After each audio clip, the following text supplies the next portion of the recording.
Dried fruits like apricots, raisins, dates, prunes, figs, and dried mangoes concentrate natural sugars, fiber, vitamins, and minerals into portable, shelf-stable packages.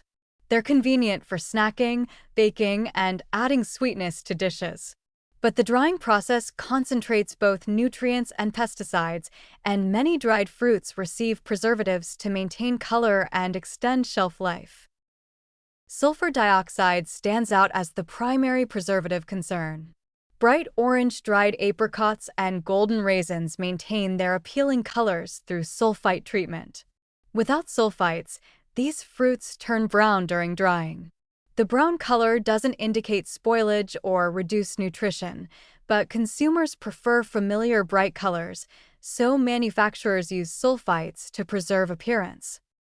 For most people, sulfites pose minimal concern.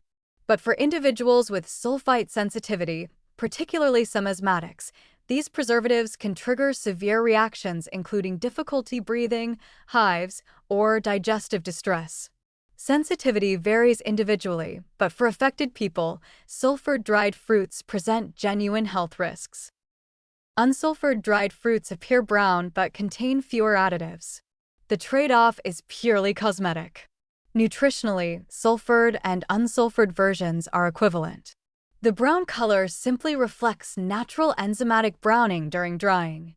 Choosing unsulfured eliminates sulfite exposure without sacrificing nutrients. Beyond sulfites, dried fruits carry concentrated pesticide residues from the original fresh fruit. When you dry grapes into raisins, water evaporates but pesticides remain, now in higher concentration per unit weight. A handful of conventional raisins contains more concentrated pesticide exposure than the equivalent amount of fresh grapes. Imported dried fruits, particularly from regions with less stringent regulations, may contain prohibited pesticides or excessive preservatives.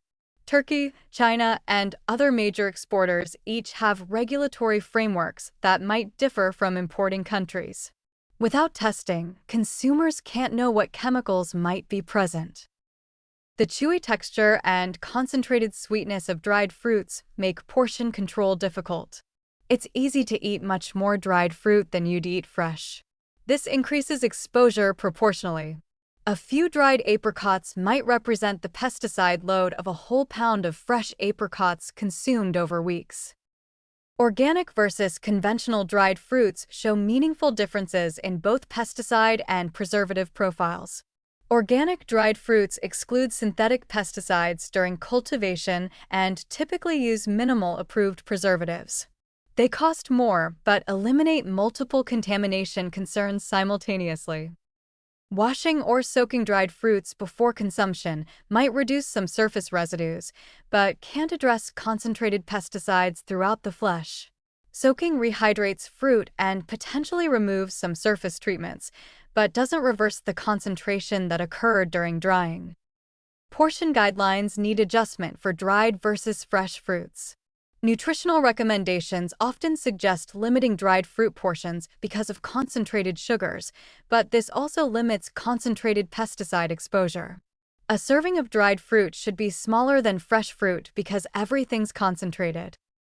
Substitution recommendations include using fresh fruit when possible, frozen fruit for smoothies and cooking, or carefully sourced organic dried fruits for when dried fruit specifically fits the need. Fresh and frozen fruits provide similar nutrition without the concentration and preservative concerns of dried versions. Home drying presents an alternative for people willing to invest time and equipment. Drying organic fresh fruit at home eliminates both pesticide and preservative concerns. It's more labor-intensive than buying dried fruit, but provides complete control over sourcing and processing. Decision matrices for when organic and additive-free dried fruits become essential should prioritize frequency and quantity of consumption. Occasional use of conventional dried fruits in baking might be acceptable. Regular snacking on dried fruits argues strongly for organic versions. The cumulative exposure from frequent consumption makes the organic premium worthwhile. Specific dried fruits present varying concerns. Raisins concentrate pesticides from heavily sprayed grapes. Dried apricots almost always contain sulfites unless specifically labeled unsulfured. Dates generally receive fewer pesticides during cultivation and minimal processing. Dried mangoes from different origins show varying contamination patterns. Reading labels carefully helps identify sulfite-free options and understand origins. Terms like unsulfured, no sulfites added, and organic provide information about preservative use. Country of origin tells you where fruit was grown and processed, helping assess regulatory frameworks. The convenience and shelf stability of dried fruits make them valuable for some situations. They're portable, don't require refrigeration, and provide quick energy. But treating them as equivalent to fresh fruit ignores the concentration of both sugars and potential contaminants.